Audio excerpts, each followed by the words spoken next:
Buenos días, amigos y amigos. Sean todos ustedes bienvenidos a este webinar en donde hablaremos sobre la Ley de Protección de Datos número 81 de Panamá.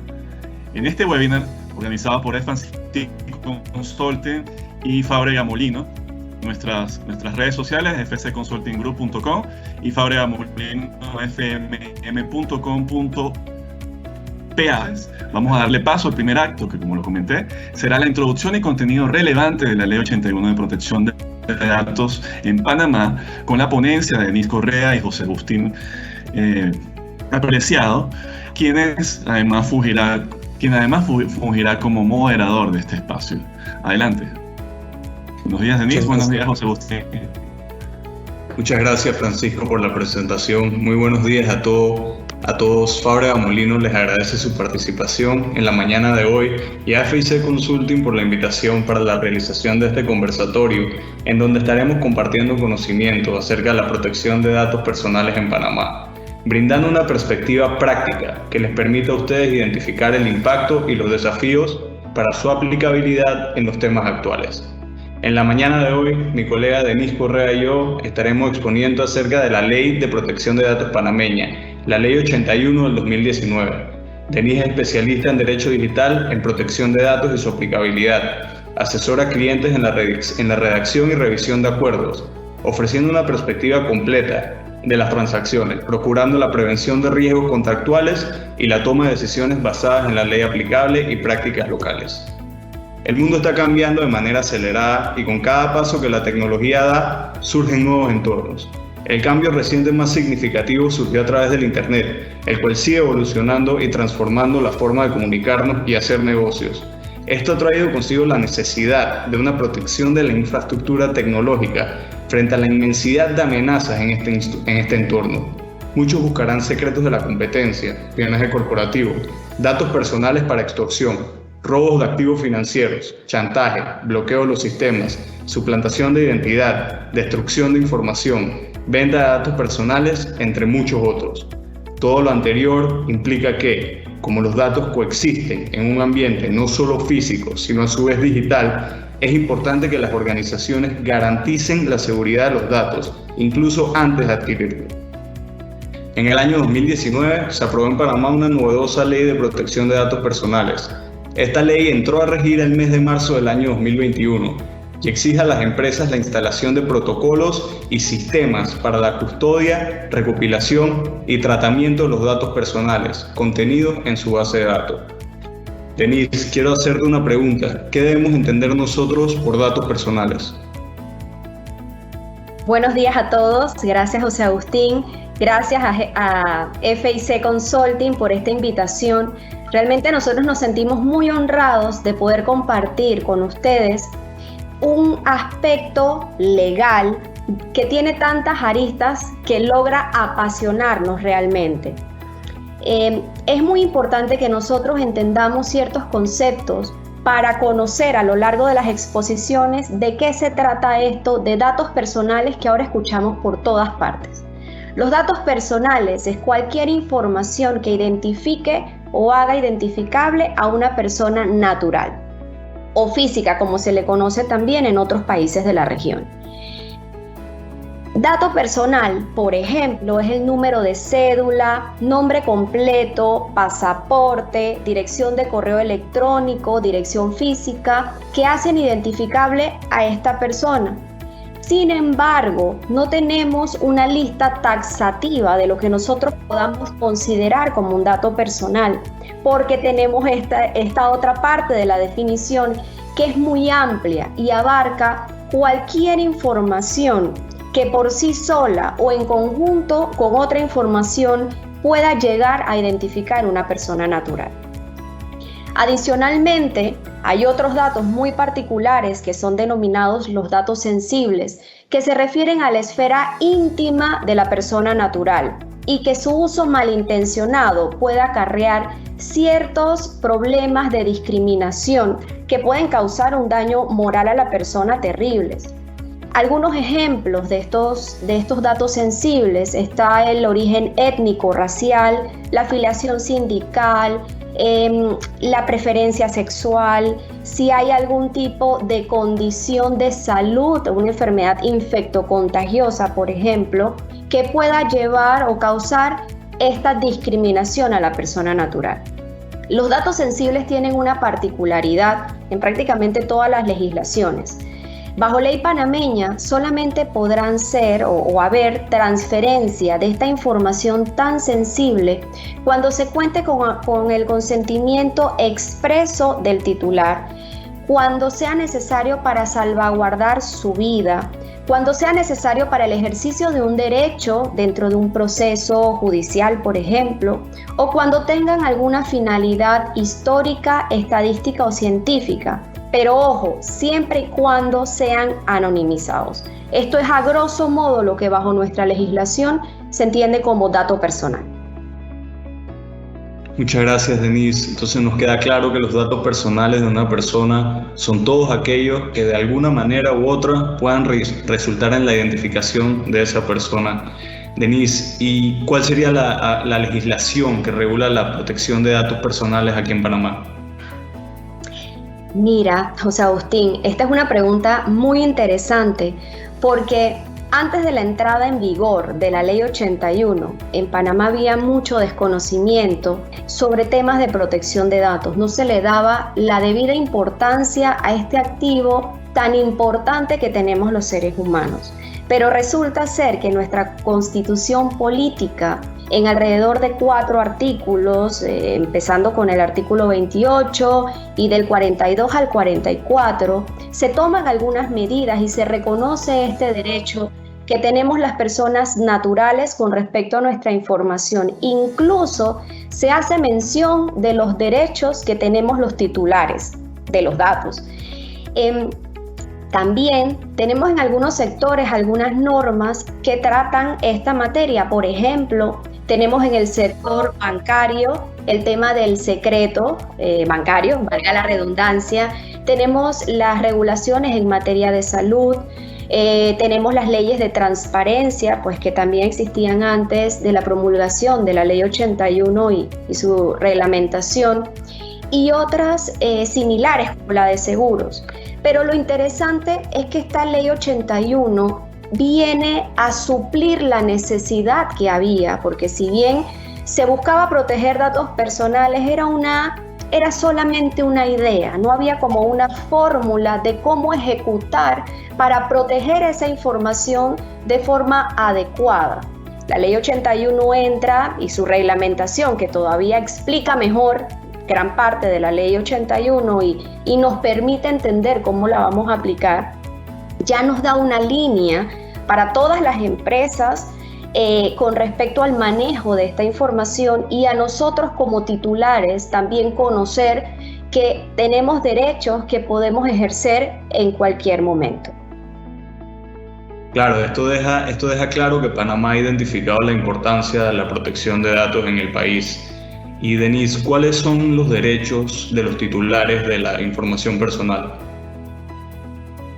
Gracias, José Agustín. En seguimiento de lo que mencionaba hace un rato, los titulares de esta información tenemos derechos que pueden ser ejercidos en cualquier momento. Tenemos el derecho de acceso, que nosotros podemos solicitar al responsable del tratamiento que nos suministre toda la información que tiene de nosotros desde el momento en que esa información fue recabada, o sea, desde la recolección de datos en su origen y las finalidades para las que fue recabada. También tenemos el derecho de rectificación, que es mediante el cual nosotros podemos solicitar que se actualice información nuestra, se modifique, porque puede haber información que haya quedado de pronto desfasada en el tiempo, puede haber una dirección que yo le di en un momento a una empresa, pero resulta ser que yo me mudé, o sea, yo puedo tener ese derecho de corregir la información. Tenemos el derecho de cancelación, que básicamente es de pedirle a una empresa que ya no utilice más nuestros datos, y esto puede ser puede ser total o parcial. Esto es porque hay información que sea incorrecta, falsa, equívoca, desfasada, o sea, todo esto yo puedo pedir que lo eliminen total o parcialmente. También está el derecho de oposición, y este es un derecho muy interesante porque ahora estamos viendo cada vez más, y en Panamá lo estamos viviendo pues casi que a diario, principalmente desde que inició la entrada en vigor de esta norma, y es que nosotros recibimos correos electrónicos donde nos comunican las políticas de privacidad y nos brindan esa información que tiene el responsable de nosotros. Pero es interesante porque cuando uno va a revisar la política, muchas veces tenemos finalidades que nosotros podemos escoger. Finalidad puede ser una de mercadeo, por ejemplo, que no necesariamente van a afectar la prestación del servicio que vaya a dar la empresa, pero que uno puede oponerse a que traten la información para eso. Si yo no quiero ser contactada ni a mi teléfono móvil, ni a mi correo electrónico para una finalidad distinta del servicio que necesito que me brinden, yo puedo oponerme a esa parte del tratamiento, e incluso si no estoy de acuerdo con las finalidades, yo puedo oponerme por completo al tratamiento de mi información. Y tenemos derecho a la portabilidad. Esto quiere decir que las bases de datos y nuestra información tiene que estar en un sistema que sea como estándar. No puede ser algo de la NASA, que cuando se vaya a otra empresa no lo pueda ni siquiera abrir, sino que tiene que ser algo de fácil acceso. Y si yo voy donde un proveedor de servicio y le pido mi información, porque es que yo tengo una mejor oferta donde otro proveedor de servicio, yo puedo solicitar mi información y pasársela al otro proveedor. E incluso entre responsables del tratamiento, si yo hago una solicitud, él debiese poder enviar la información al otro responsable del tratamiento. Es un derecho sumamente interesante en cuanto a su aplicabilidad. Es importante que cuando nosotros hablamos de derechos en esta materia de protección de datos, entendamos y veamos que estos derechos son irrenunciables. O sea, todas las personas naturales o físicas tienen estos derechos inherentes por el hecho de ser seres humanos.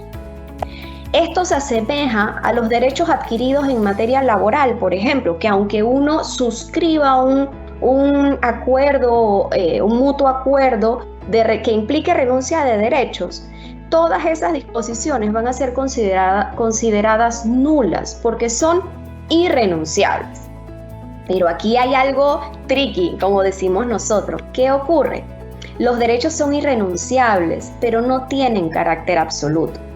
Y ustedes se preguntarán, bueno, Denise, pero entonces, son irrenunciables, pero no tienen carácter absoluto, ¿cómo es eso?